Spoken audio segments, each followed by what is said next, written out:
Kia ora koutou, ko Jared Tuoro Tokoingoa, and I'm here to share with you how we help people create more balance, get more enjoyment, and create a more fulfilling life daily by removing stress. Now, I know you'll be wondering how we do that. Well, we subscribe to the philosophy of the interference formula by Tim Gallwey, and this basically shows us that we've got unlimited potential. But we have interference that is obviously interfering with our potential, which causes our performance, our current performance. And it's kind of like having an iPhone. When I first got my iPhone, I wondered why it was always going flat. And after 2 weeks, I was just so frustrated that by lunchtime or mid-afternoon, it would be dead. It wouldn't last the whole day. So I rocked back to the IT guy, said, "Mate, here, have your phone back. Give me back my brick. I don't know how much you paid for that, but man, the battery doesn't last a whole day." And he looked at me and laughed. He said, "Oh, you probably got all the apps and windows open in the background." I was like, "What do you mean?" So I picked up my phone, and sure enough, he double tapped, and up came all the windows that I'd been using or apps that I'd been using over the last 2 weeks, which was draining the battery power or the life or the potential of the iPhone. And so that's very much like how we as humans operate. Is we feel lethargic, we're not motivated, we're wondering why our employees aren't coming to work with their full self, and it's because we've got interference, which is really preventing us from performing, working to our full potential. And so, what is interference? Well, the interference that we're going to talk about and focus on is actually, I'm going to get you to do a wee activity. So I just want you to indulge with us for a little bit. And I want you to take a pen and a paper. I want you to write down, I'll give you 35 seconds to write down all the things you would do if you could not fail. If you could not fail, what would you do? Go.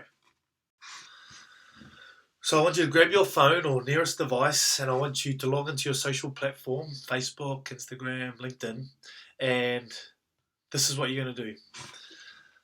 Kia ora everyone, my name is JT and I am invincible and I cannot fail.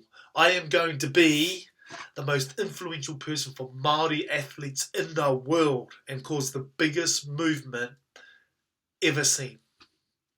So you're going to say your name, you're going to say that you're invincible and cannot fail, and that you will be whatever it is that you wrote down on a piece of paper. Alright, if you don't have a device, then you're going to yell out your office door wherever you are right now so everyone can hear you. On your mark, set, go.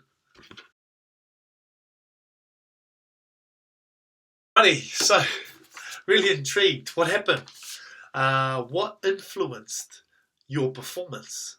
And if we look at this interference formula, we have all this potential that we can actually achieve what we wrote down on our paper there. But what comes up? What starts confronting people?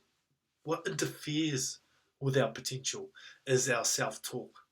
And so we will be looking at how we can start to take back control and power of our individual self-talk, or better put it, our relationship with ourselves. So there's research out there from Australia that shows that by the age of 18, we have over 140,000 lines of negative code programmed into us by the age of 18, collected from our environment, people we hear and people that talk to us, right? And there's also research that shows that we have between 75 to 85,000 thoughts a day, and that about 1 in every 5 is positive. So there's about 80% of our thoughts that are negative every day. And we have the same thoughts every day. So our self-talk or relationship with self really does dictate our performance or interferes with our potential. And I love how Brené Brown's work really articulates this. One of the biggest unpacking pieces is to get clear about the difference between shame and guilt. Really? And the difference between shame and guilt is the difference between I am bad and I did something bad. So let me give you an example. I drink too much on Thursday night. I'm so hungover Friday that I get to work, I miss a meeting, and my self-talk is, God, I'm an idiot. I'm such a loser. Shame.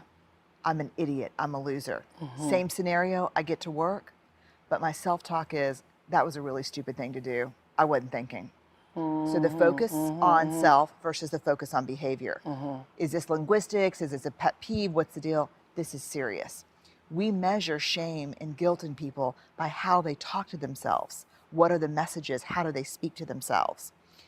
Shame, this is going to freak you out, Okay. highly correlated with addiction, depression, eating disorders, violence, bullying, and aggression.